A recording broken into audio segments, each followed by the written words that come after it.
You have too much money. That sounds like a joke. It isn't. The cartel moves product, cocaine, fentanyl, meth, and the cash comes back in bricks, not wire transfers, not checks. Actual physical cash, rubber banded and stacked, smelling like the inside of a storage unit. Hundreds of millions of dollars a year, sometimes more. And every single dollar is useless to you. You can't deposit it, you can't wire it, you can't buy a house with it, not legally. The moment dirty money touches the formal financial system without a story behind it, it leaves a trail. And trails get people arrested, or worse. So now you have a math problem. You need to take money that cannot be explained and turn it into money that can.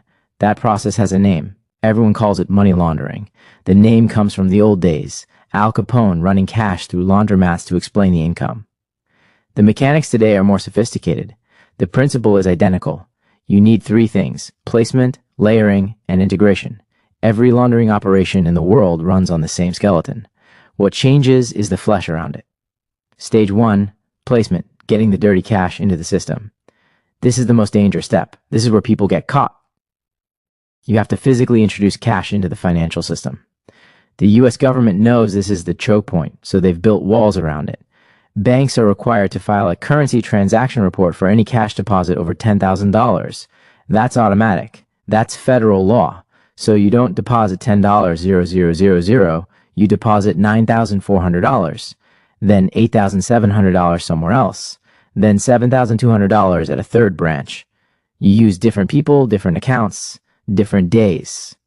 This is called structuring, and it is itself a federal crime, but it works until it doesn't. You also use Smurfs.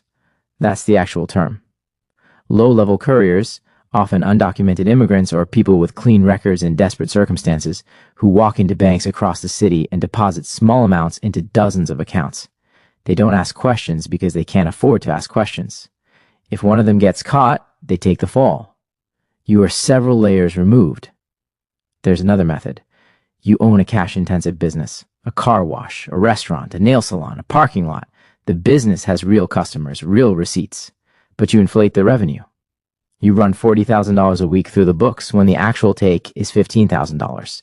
The extra $25,000 is cartel money, folded into the ledger like it was always there. Tax gets paid on it. The IRS sees a thriving small business. The money is now on paper income. You are now inside the system. Stage 2, layering, burying the trail. Now you move it. Fast, complicated, and far. The goal of layering is to make the origin of the money mathematically difficult to trace. You move funds between accounts, across borders, through shell companies, through other shell companies that own the first shell companies. You create a blizzard of paper.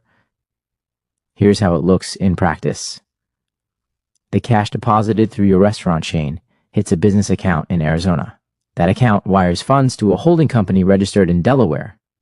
Delaware because Delaware doesn't require you to disclose who actually owns the company. The holding company sends funds to a subsidiary in Panama. Panama sends it to a real estate investment trust in Cyprus. Cyprus wires to a private account in Dubai. Dubai moves it into a legitimate-looking import-export company in Hong Kong. Every one of those transfers looks, on its surface, like normal international commerce. Every entity exists on paper. Auditors would need months and warrants across 5 jurisdictions just to begin untangling it. By then, the money has moved again. Cryptocurrency entered this stage heavily in the last decade. You convert cash to Bitcoin through peer-to-peer exchanges. No KYC verification, no paper trail. You run it through mixing services, also called Tumblers, which pool your Bitcoin with hundreds of other transactions and redistribute randomized amounts to new wallets. The blockchain is public, but the identity behind each wallet is anonymous. You convert out the other end into Monero, which is designed to be untraceable, then back into dollars through a compliant exchange and jurisdiction with weak enforcement. The money is now so many layers deep that it doesn't have a biography anymore. That's the point. Stage 3, real estate, the industry that built the machine. You want to talk about real estate because this is where massive, industrial scale laundering happens. Not the small time stuff. The kind that moves 9 figures.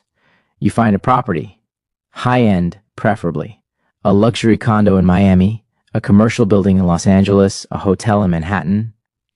You pay cash or close to it. You purchase through an LLC. The LLC is owned by another LLC. That LLC is owned by a trust registered in a state that doesn't require beneficial ownership disclosure. Until 2024, the United States did not require the people buying property through shell companies to identify themselves to the government. That's not an accusation. That was federal policy.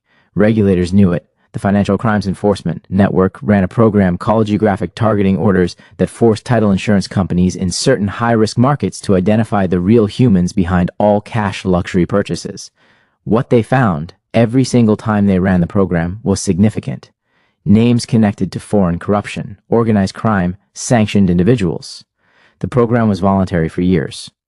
Optional disclosure in a system that was bleeding billions. The property now sits on your books as an asset. It appreciates. You sell it in 3 years for a profit.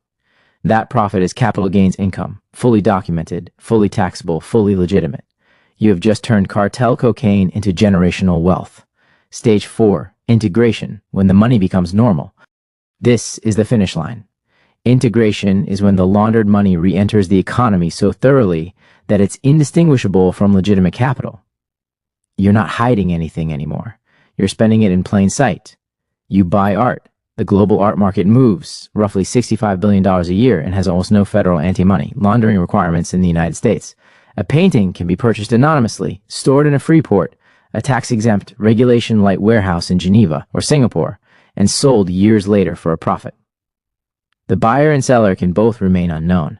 The transaction looks like investment. It functions like a laundry. You invest in legitimate businesses, a car dealership, a chain of gyms, a media company.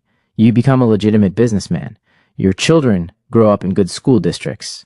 They don't know where the money came from, or they do, or they've learned not to ask. One of them goes to a good university. One of them gets into finance. Meanwhile, the cartel's accountants, some of them trained at top business schools, some of them recruited from Big Four accounting firms, continue running the models. They adjust for new regulations. They find new corridors. When one route closes, 3 others open. The product keeps moving. The cash keeps coming back. You are, on paper, a success story. Stage 5, the people who make it possible. None of this works without infrastructure. And infrastructure means people. Some are knowing participants. The attorney who structures the shell companies. The real estate broker who doesn't ask about the source of funds. The banker who processes the wires without filing a suspicious activity report. They are paid very well. They operate in the gray space between aggressive legal strategy and criminal conspiracy. Some are unknowing. The teller who processes the structured deposits and never connects the pattern. The escrow company that closes the real estate deal. The auction house that sells the art. The fintech startup whose onboarding process has a gap in KYC verification that someone found. Some are coerced. The small business owner who agrees to run cash through their restaurant because someone made clear that not agreeing was not a real option. The system is not run by monsters operating in darkness. It is run by ordinary financial mechanics, exploiting ordinary regulatory gaps in ordinary office buildings during ordinary business hours.